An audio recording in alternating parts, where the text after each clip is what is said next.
Hi everybody, it's Kayjay from Metro Hobbies, and here we have another LEGO review because July has arrived and that means new LEGO sets. So we've got a lot of things coming this month, but today I'm going to start off with the Ninjago Fire Dragon. That's set number 71753. It comes with 563 pieces. Now that doesn't sound like a lot, but they've done a lot with it.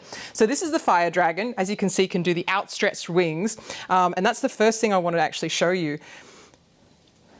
Right, so that's really nice. Works somewhat how you'd expect a wing to work or on a dragon to work when they need to fold it up. The other thing I wanted to point out is that's not polyvinyl anymore. That's cloth, and it's gorgeous. It actually really is so much nicer that they've moved across to the cloth, very similar to the way they do their capes. I really like that. The texture is much nicer to feel. Now, this is a very small set. We're not going to have a lot to do with it, but it does have all the movements that you'd expect a dragon to have. And what I really like about this one is that you'd probably expect a dragon to move along the ground like that.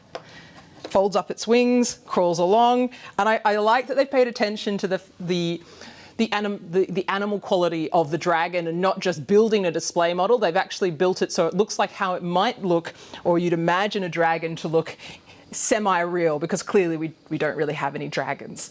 But this is Kai's Fire Dragon.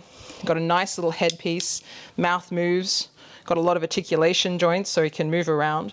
The other thing that I quite like is that even though the claws only move on the top part, you can still get him to hold an entire figure, which I'm going to succeed in doing while we're getting filmed.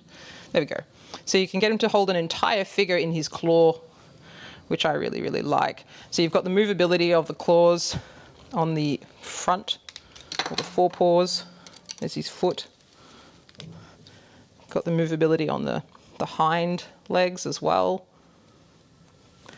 And then you've got your tail, which also has its posability.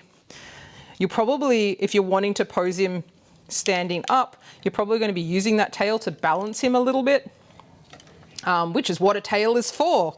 What do you know? They're actually using the tail for its proper function. So you actually have to align it so he will actually stand up. If you're wanting to display him with his full wings out, make sure that tail's in the right place, and there you've got your outstretched arms, which I really like. Now the other things you've got, so you've got Kai, you would have seen. You've also got a little Zane figure. Now this is a 10th anniversary LEGO set. And so that means it comes with one of these exclusive golden figures. So I'm just going to put that there. That's Nia, the golden figure Nia. So the first wave of sets that came in summer, we saw Kai, Cole, and Jay, but we hadn't seen Zane or Nia. Well, Nia's here, and Zane is also in another set that we might check out later. But I'm really happy with this. It actually gave me quite an enjoyable build, and surprisingly so for 563 pieces. I'm really impressed with how much detail they're able to get in with such a small amount of pieces slash detail, really. So they've actually captured the dragon quality. And I highly recommend this for anyone who likes Ninjago, really, or anybody who likes dragons. Ninjago, dragons, this is the set for you. And for the price, you couldn't go wrong. All right, everybody, remember, if you can imagine it, you can build it.